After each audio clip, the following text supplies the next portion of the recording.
जय हिंद दोस्तों, स्वागत है आप सभी का एक बार फिर आपके अपने यूट्यूब चैनल अहमद टेक्नोलॉजी पे। M1R5 का आपका पूरा सिलेबस कंप्लीट हो चुका है। उसकी एक दो प्रैक्टिस क्लास भी हमने आपके करवा दी है। ये आपकी M2R5 की तीसरी क्लास है। इससे पहले दो क्लासें हो चुकी हैं। अगर आपने वो नहीं देखी हैं तो उनको ज़रूर देख लीजिएगा। ये आपकी M2R5 की तीसरी क्लास है। तो इसमें भी जो प्रीवियस ईयर के इंपॉर्टेंट क्वेश्चन है वो ही डिस्कस करेंगे आपके सामने। इसमें कोई चैप्टर के MCQ नहीं है। जैसे दो चैप्टर आपके हो चुके हैं तो इसमें तीसरा चैप्टर नहीं है। जितने भी आप क्वेश्चन पेपर देखिएगा ओ लेवल के M2R5 के और फिर इस वीडियो को देखिएगा, समझ में आपको आ जाएगा कि प्रीवियस ईयर के क्वेश्चन हैं या नहीं। 50 क्वेश्चन लिए हैं इस वीडियो में, क्योंकि जो इम्पोर्टेंट है वही मैंने लिए हैं। क्योंकि उसमें आप जानते हैं पहले ट्रू फॉल्स भी आते थे आपके एग्ज़ाम में, मैचिंग भी आते थे, फिल इन द ब्लैंक्स भी। तो वो अब आपके एग्ज़ाम में नहीं आते हैं। तो इसलिए जो इम्पोर्टेंट है और MCQ हैं वही 50 क्वेश्चन लिए हैं, ताकि आपके एग्ज़ाम में वो क्वेश्चन हेल्पफुल साबित हो। ठीक है, तो ध्यान से आपको वीडियो को देखना है और पता करना है आपको कि कितने क्वेश्चन आपके सही हुए हैं। वीडियो के अंत में अपना स्कोर ज़रूर बताइएगा कि आपके 50 में से कितने क्वेश्चन सही हुए हैं। ठीक है, आगे बढ़ने से पहले आपसे एक छोटी सी रिक्वेस्ट है, अगर आपने चैनल को सब्सक्राइब नहीं किया तो प्लीज़ कर लीजिए, ताकि आने वाली वीडियो का नोटिफिकेशन आपके पास सबसे पहले पहुँचे। तो चलिए वीडियो शुरू करते हैं।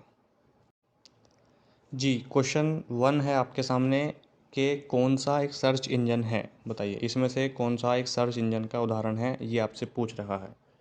ट्विटर है, फेसबुक है, गूगल है या माई स्पेस है। कौन सा इसमें से है जो सर्च इंजन का एग्जाम्पल है? तो आप सभी जानते हैं सर्च इंजन का जो एग्जाम्पल है आपका वो क्या है, गूगल है। ठीक है, बाकी आपके सोशल मीडिया हैं बाकी, लेकिन ऑप्शन नंबर डी आपका एक क्या है, सर्च इंजन का एग्जाम्पल है, उदाहरण है। इंपॉर्टेंट क्वेश्चन ये है। नेक्स्ट क्वेश्चन है, TCP की फुल फॉर्म क्या है? TCP जो होता है आपका, TCP IP आपने सुना होगा, transmission control protocol, internet protocol, important है ये। तो इसकी फुल फॉर्म क्या होती है ये आप सभी जानते होंगे, नहीं जानते हैं तो लिख लीजिए इसको। ट्रांसमिशन कंट्रोल प्रोटोकॉल इसकी फुल फॉर्म होती है। नेक्स्ट क्वेश्चन आपके सामने है, वेब पेज बनाने के लिए किस भाषा का उपयोग किया जाता है? Which language is used for creating web page? Web page बनाने के लिए किस लैंग्वेज का यूज़ करते हैं? पास्कल, ऑप्शन नंबर बी पे सी, थर्ड पे HTML और डी पे आपका बेसिक। तो किस लैंग्वेज का हम यूज़ करते हैं? HTML का हम क्या करते हैं, यूज़ करते हैं वेब पेज को बनाने के लिए। वेबसाइट के पहले पेज को होम पेज कहते हैं और HTML की full form hyper text markup language होती है। HTML एक मार्कअप लैंग्वेज है, हाई लेवल लैंग्वेज नहीं है, ये भी आपको पता होना चाहिए। नेक्स्ट क्वेश्चन है, GIF में कितने अलग अलग रंग हो सकते हैं? आपके लिए एक क्वेश्चन है होमवर्क के लिए, जो मैं हमेशा देता हूँ। GIF की फुल फॉर्म आप सभी को कमेंट बॉक्स में कमेंट करनी है। 2 से 3 बार आपको बता चुका हूँ पहले भी कि GIF की फुल फॉर्म क्या होती है। अब आपको बताना है कमेंट बॉक्स में। इससे आपको ये पता चलता है कि आपकी तैयारी कितनी है। अगर आप सीरियस हैं तो कमेंट बॉक्स में ज़रूर लिखिएगा GIF की फुल फॉर्म क्या होती है। तो इसमें कितने अलग अलग रंग होते हैं? How many different colour can GIF contain? तो इसमें कितने होते हैं दोस्तों?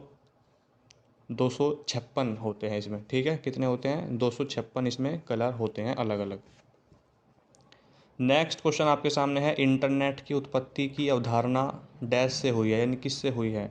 माइक्रोसॉफ्ट, अर्पानेट, वेब या IBM? IBM की फुल फॉर्म होती है इंटरनेशनल बिजनेस मशीन। ठीक है, लेकिन जो इंटरनेट की उत्पत्ति हुई थी 1969 में, अर्पानेट के द्वारा हुई थी। 1960 के दशक में बोलते हैं। अगर आपके ऑप्शन में 1960 का दशक आए तो वो लगाना, वरना पूरी ईयर भी पूछ सकता है। तो 1969 यानी 1969, और अर्पा इसका आंसर हो जाएगा, ARPANET, option number B. ARPANET की फुल फॉर्म होती है advance research project agency network. ये भी आपको पता होना चाहिए, लिख लीजिए इसको, इंपॉर्टेंट है ये क्वेश्चन आपके लिए। M2R5 इतना कठिन नहीं है जितना कि आप पाइथन को समझते हैं। इसको पास करना ईजी है, अगर आप थोड़ी भी मेहनत करेंगे तो इसको आप पास कर सकते हैं। WWW का फुल फॉर्म क्या है? लगभग 6 से 7 बार ये क्वेश्चन आपके एग्जाम में पूछ लिया गया है और हर बार इस क्वेश्चन को पूछ ही लेता है। कुछ क्वेश्चन कॉमन भी आपके एग्जाम में आएंगे, सारे क्वेश्चन हार्ड ही नहीं देगा वो, क्योंकि फिर तो बच्चे पास ही नहीं हो पाएंगे। कुछ क्वेश्चन बहुत ईजी होंगे, कुछ क्वेश्चन लॉजिकल होंगे और कुछ क्वेश्चन आपको हार्ड लगेंगे कि ये क्वेश्चन हार्ड पूछे गए हैं। ठीक है, सभी तरीके के क्वेश्चन का उसमें कॉम्बिनेशन होगा।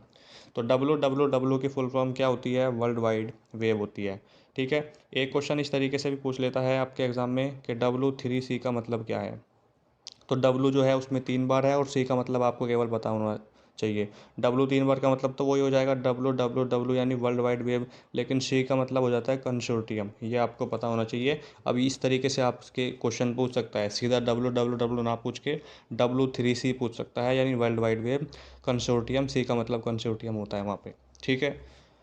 नेक्स्ट क्वेश्चन है, वर्ल्ड वाइड वेब का आविष्कार किसने किया? 1989 में टिम बर्नर्स-ली ने www का आविष्कार किया। www क्या है? पहला वेब ब्राउज़र है, ये भी आपको पता होना चाहिए। Option number C is the correct answer. कब इसकी स्थापना हुई थी वर्ल्ड www की? 1989 में, ठीक है। और ये पहला क्या था? वेब ब्राउज़र था, ठीक है। Option number C is the correct answer. Next question आपके सामने है, यूआरएल का फुल फॉर्म क्या है? यूआरएल का फुल फॉर्म क्या होता है? यूनिफॉर्म रिसोर्स लोकेटर होता है। क्या होता है? तो देखिए किस ऑप्शन पे है, uniform resource location, unique resource locator option number ए पे है। Uniform resource locator option number A is the correct answer. Next question आपके सामने है, नेटवर्क ऑफ नेटवर्क के रूप में जाना जाता है। किसको जानते हैं नेटवर्क ऑफ नेटवर्क के रूप में? यानी नेटवर्क का नेटवर्क किसको कहते हैं? इंटरनेट को कहते हैं। किसको? इंटरनेट को। बच्चे गलती करेंगे, इसमें इंटरनेट भी है और इंटरनेट भी है, तो सही आंसर आपका इंटरनेट है। क्या है? इंटरनेट है, ना कि इंट्रानेट। ऑप्शन नंबर सी पे इंटरनेट दिया गया है, वो आपका गलत आंसर हो जाएगा। कंप्यूटर में प्राइमरी रंग कौन से होते हैं? RGB आपने सुना होगा, RGB, red green blue. Option number C is the correct answer. इस क्वेश्चन का सही आंसर हो जाएगा RGB। शॉर्ट में देता है, पूछ सकता है कि RGB की फुल फॉर्म क्या होती है, ठीक है। प्रीवियस ईयर क्वेश्चन जरूर सोल्व कर लीजिए आप सभी। पहले भी आपको बता चुका हूँ, कई कई बार आपको मैं बताता हूँ कि कोई भी पब्लिकेशन की बुक ला सकते हैं। एक टी बालाजी पब्लिकेशन की बुक आती है, 100 रुपये की बुक आएगी, उसमें सारे प्रीवियस ईयर के क्वेश्चन होंगे, M1 के, M2 के, M3 के, M4 के। उसको आप ला सकते हैं, ठीक है। उससे आपके सारे प्रीवियस ईयर क्लियर हो जाएंगे। उसमें MCQ भी दिए होंगे। पहले तो आप जानते हैं आपका पैटर्न चेंज नहीं हुआ था, उसमें ट्रू फॉल्स भी होंगे, फिल इन द ब्लैंक्स भी, मैचिंग भी। उससे कोई फ़र्क नहीं पड़ता, आपकी तैयारी और अच्छी हो जाएगी उससे। तो ज़रूर ले आइए, किसी भी पब्लिकेशन की ला सकते हैं। प्रीवियस ईयर लगाने से आपको ये पता चल जाता है कि क्वेश्चन की लैंग्वेज किस तरीके से आती है, क्वेश्चन किस तरीके से एग्जामिनर पूछता है हमसे, ताकि आपको एग्ज़ाम में कोई प्रॉब्लम ना हो। अगर किसी एग्ज़ाम से पहले उसकी तैयारी कर ली जाए, उसकी अच्छे से रणनीति समझ में आ जाए, तो एग्ज़ाम को पास करना सिंपल हो जाता है, ईजी हो जाता है, ठीक है। तो बाकी आपकी इच्छा है, आप कर सकते हैं। ऑप्शन नंबर सी इसका सही आंसर हो जाएगा, RGB का। नेक्स्ट क्वेश्चन है HTTP। ये तो मोस्ट इंपॉर्टेंट क्वेश्चन है, हर बार इसको पूछ ही लेता है। HTTP में टी का मतलब क्या है, HTT में TT का मतलब क्या है, इस तरीके से भी पूछ लेता है। तो घुमा फिरा के आपसे एग्जाम में अब क्वेश्चन पूछे जाएंगे, लॉजिकल क्वेश्चन कहते हैं इनको। तो hyper text transfer protocol HTTP की फुल फॉर्म होती है। ऑप्शन नंबर बी इस क्वेश्चन का क्या हो जाएगा? सही आंसर बी हो जाएगा। इंटरनेट एक्सप्लोरर क्या है? जो इंटरनेट एक्सप्लोरर है ये क्या है? ये एक वेब ब्राउज़र है। तो ऑप्शन नंबर सी इस क्वेश्चन का सही आंसर यहाँ पे हो जाएगा, ऑप्शन नंबर सी। वेबसाइट किसका संग्रह है? A website is a collection of. तो वेबसाइट वेब पेजों का संग्रह होता है। किसका? PDF का संग्रह नहीं लगा देना। ऑप्शन नंबर बी सही आंसर हो जाएगा, वेब पेजों का संग्रह है। इसमें मिलियन वेब पेज होते हैं, एक या दो वेब पेज इसमें नहीं होते हैं, ठीक है। वेबसाइट के पहले पेज को क्या कहते हैं? होम पेज कहते हैं। इंटरनेट डैश प्रोटोकॉल इंजन का उपयोग करता है। इंटरनेट तो किसका उपयोग करता है? ये TCP/IP transmission control protocol internet protocol का प्रयोग करता है। HTTP की full form hyper text transfer protocol होती है, और PP की पॉइंट टू पॉइंट होती है इसकी, ठीक है, पॉइंट टू पॉइंट प्रोटोकॉल। तो ये आपको याद रखनी है। नेक्स्ट क्वेश्चन है, ISP का फुल फॉर्म क्या है? ISP का फुल फॉर्म क्या है? जो आपको इंटरनेट प्रोवाइड कराती है, ISP उसको बोलते हैं, इंटरनेट सर्विस प्रोवाइडर। जैसे आप यूट्यूब पे वीडियो देख रहे हैं इंटरनेट के माध्यम से, तो ये किस कंपनी के द्वारा आपको प्रोवाइड किया गया? ISP, internet service provider. Option number ए पे लिखा हुआ है, ठीक है। बी पे है इंटरनेट। तो ये जल्दबाजी में इसको मत लगा के आ जाना एग्जाम में, बाकी सेम है, बस इंट्रा की जगह इंटरनेट आपको करना है। तो ऑप्शन नंबर ए सही आंसर हो जाएगा। वेबसाइट का पहला पेज क्या कहलाता है? वेबसाइट के पहले पेज को क्या कहते हो? तो वेबसाइट के पहले पेज को होम पेज कहते हैं। मेन पेज नहीं कहेंगे, फर्स्ट पेज नहीं कहेंगे, डिज़ाइन नहीं कहेंगे, ऑप्शन नंबर सी कहेंगे, सही आंसर हो जाएगा आपका, होम पेज कहते हैं। कौन इंटरनेट पर सर्च इंजन का उदाहरण है? इसमें आपको जनवरी 2022 तक के आपको करवाए गए हैं। उसके बाद जुलाई में आपका पैटर्न चेंज हो गया था, तो उसमें 100 MCQ आए थे, वो आपको कल वाले वीडियो में कराऊंगा मैं। जुलाई 2022, जनवरी 2023, ये दो जो पेपर हैं 100 MCQ के आए थे सारे ही, M1 भी, M2 भी, M3, M4 भी। तो इसमें केवल मैंने 2021 का, ठीक है, जनवरी 2021, जुलाई 2021, जनवरी 2022, ये सारे आपके उसमें करा दूंगा मैं, जो 10-10 MCQ केवल पूछे जाते थे। बाकी के कल वाले वीडियो में 100 MCQ। इससे आपको अंदाज़ा हो जाएगा कि किस तरीके के क्वेश्चन आपके एग्ज़ाम में पूछे जाते हैं। तो कह रहा है कि सर्च इंजन का उदाहरण कौन सा है? क्या MS ऑफिस है? नहीं। गूगल आपका क्या हो जाएगा, सर्च इंजन का एग्जाम्पल हो जाएगा। बाकी जीमेल भी नहीं होगा और विंडोज़ भी नहीं होगा। ये तो संचार के साधन है, ठीक है, कम्युनिकेशन के साधन है। तो ऑप्शन नंबर बी सही आंसर हो जाएगा इस क्वेश्चन का। क्वेश्चन इजी लग रहे होंगे आपको, ठीक है। हार्ड क्वेश्चन भी आते हैं, ऐसी बात नहीं है। ये इजी क्वेश्चन है। पहले 10 ही क्वेश्चन आपके एग्जाम में आते थे, तो हो सकता है उसने MCQ में 10 क्वेश्चन जो थे वो इजी दे दिए हों, बाकी ट्रू फॉल्स में हार्ड पूछ लिए हों, मैचिंग में हार्ड पूछ लिए हों, फिल इन द ब्लैंक्स में हार्ड पूछ लिए हों। इस तरीके से होता था पहले, 10-10 क्वेश्चन आते थे, लेकिन अब 100 MCQ आते हैं, ठीक है। तो अब कह रहा है कि कौन सा सर्च इंजन नहीं है, बताइए इसमें से कौन सा है जो सर्च इंजन नहीं है। इस क्वेश्चन का सही आंसर आपको बताना है। तो सिंपल है क्वेश्चन, दिख रहा होगा आपको, ट्विटर। ट्विटर इस क्वेश्चन का सही आंसर हो जाएगा, क्योंकि ये सर्च इंजन नहीं होता है। बाकी के तीनों सर्च इंजन है, इनको लिख सकते हैं इनके नाम। वेब पेज किस टैग से शुरू होते हैं? जो वेब पेज होते हैं वो किस टैग से शुरू होते हैं? तो वेब पेज आपके HTML टैग से शुरू होते हैं, और इसी तरीके से HTML के साथ में आपको क्या लगाया जाता है, स्लैश लगा के उसको क्लोज कर दिया जाता है, वो उससे क्लोज हो जाते हैं, यानी बंद हो जाते हैं। Option number C is the correct answer. फिर कह रहा है आपका कि कौन एंगुलर JS में फ़िल्टर है? बताइए कौन सा है जो एंगुलर JS में फ़िल्टर है? डेट, करेंसी, अपर केस, अपर स्पेस, नहीं, अपर केस है सॉरी, और उसके बाद ऑल ऑफ द अबव। बताइए सही आंसर इस क्वेश्चन का क्या हो जाएगा? तो option number D, all of the above, सारे के सारे क्या आ जाएंगे, फ़िल्टर हो जाएंगे। सही आंसर ऑप्शन नंबर डी हो जाएगा आपका। फिर कह रहा है कि आप अलर्ट बॉक्स में हेलो वर्ड कैसे लिखते हैं? अब देखिए, इस तरीके के क्वेश्चन आपके एग्जाम में आएंगे जो कंफ्यूज करेंगे, ये आपको हार्ड लगेंगे। प्रैक्टिस आपने की होगी तो आप इनको कर सकते हैं, बाकी तो एक ही तरीका है, फिर तुक्का आपको लगाना पड़ेगा एग्जाम में, ठीक है। तो इसमें क्या कह रहा है कि हेलो वर्ड कैसे लिखते हैं? Alert hello word, option number ए से हम क्या लिख सकते हैं, अलर्ट बॉक्स में हेलो वर्ड हम लिख सकते हैं। ऑप्शन नंबर ए इस क्वेश्चन का बिल्कुल सही आंसर हो जाएगा।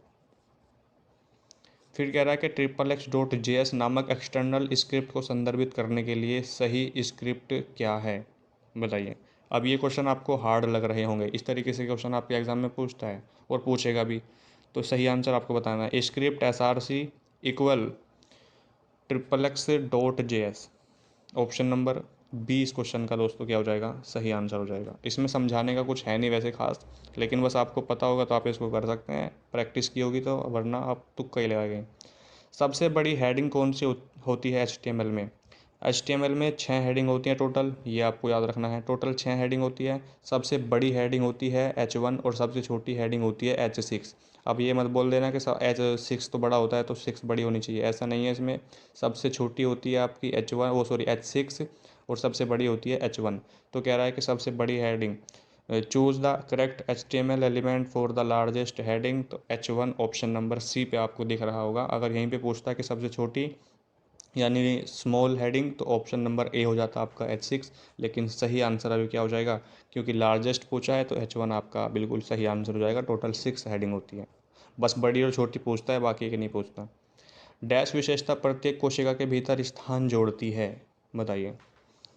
Cell spacing, cell padding, width या अलाइन, तो ऑप्शन नंबर सी या ऑप्शन नंबर बी, कौन सा सही होगा?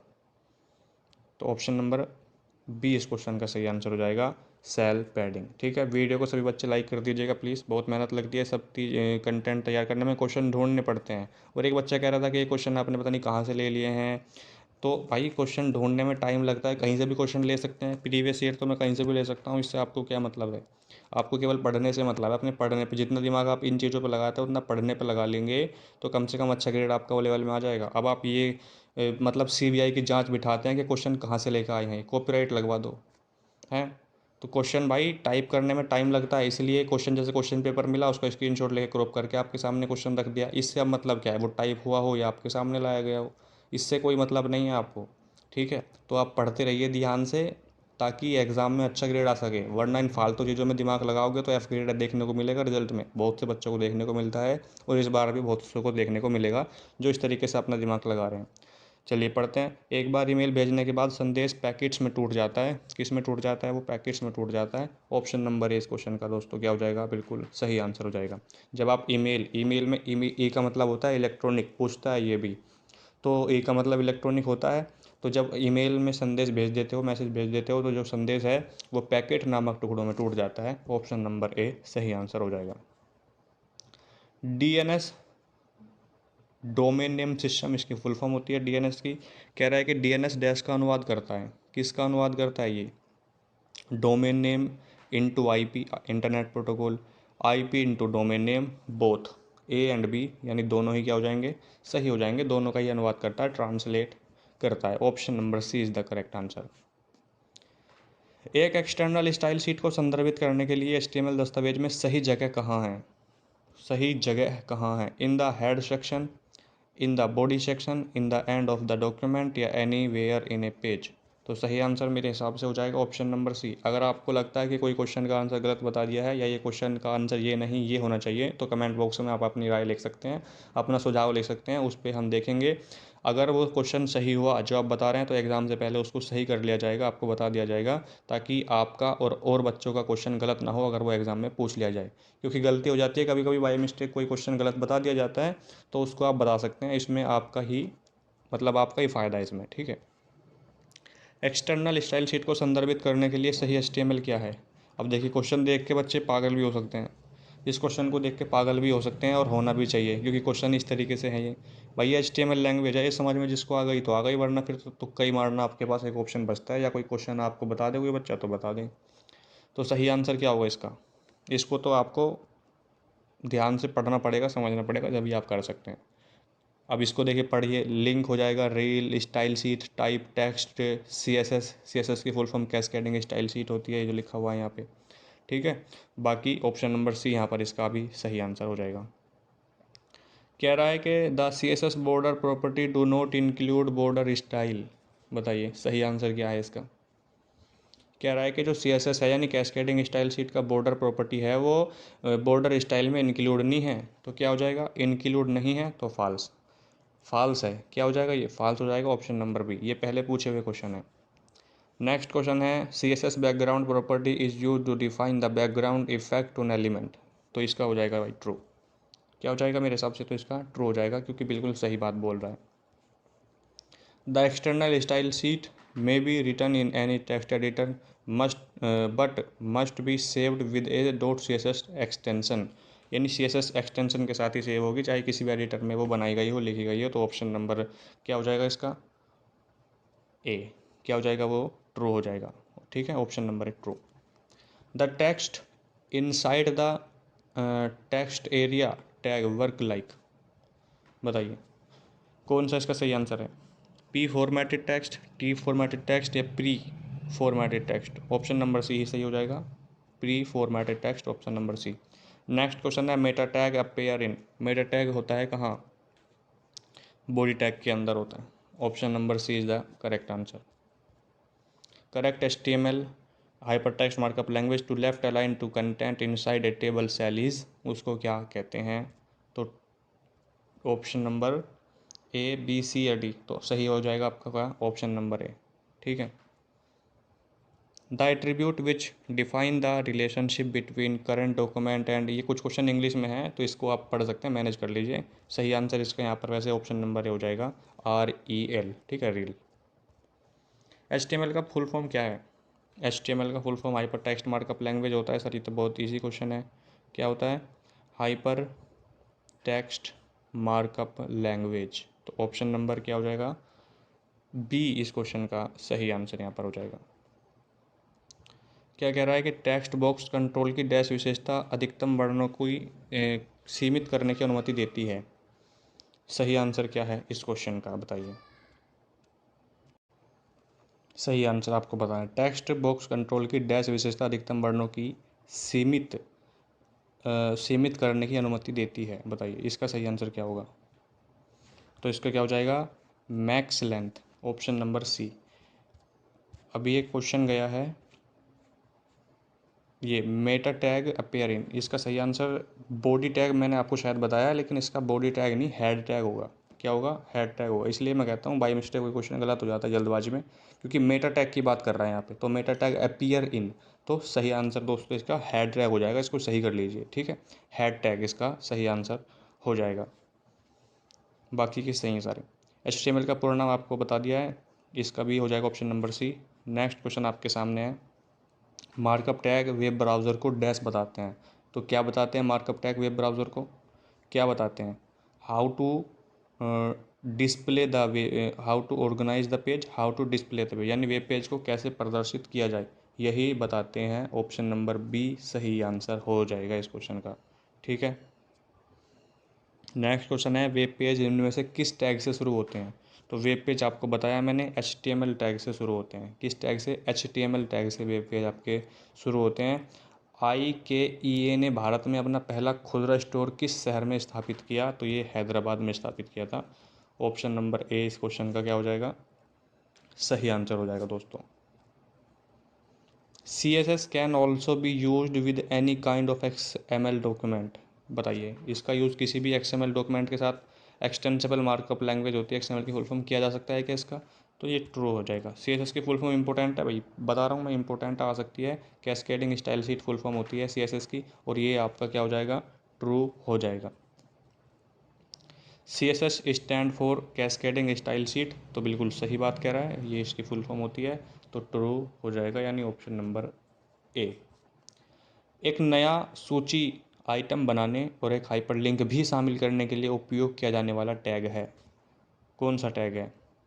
तो इसका हो जाएगा क्या, ऑप्शन नंबर ए, LI, ठीक है। LI इस क्वेश्चन का सही हो जाएगा, क्योंकि इसमें नई आपको क्या करनी है, एक नई सूची जोड़नी है और उसमें हाइपरलिंक भी शामिल करना है। आधार URL यानी यूनिफॉर्म रिसोर्स लोकेटर को स्थापित करने का एक बेहतर तरीका उपयोग करना है, कौन सा है बताइए। इस क्वेश्चन का सही आंसर क्या है, base element, head element, both A and B, या नन ऑफ द एबव। तो इसका क्या हो जाएगा, बेस एलिमेंट हो जाएगा। ऑप्शन नंबर ए सही आंसर हो जाएगा।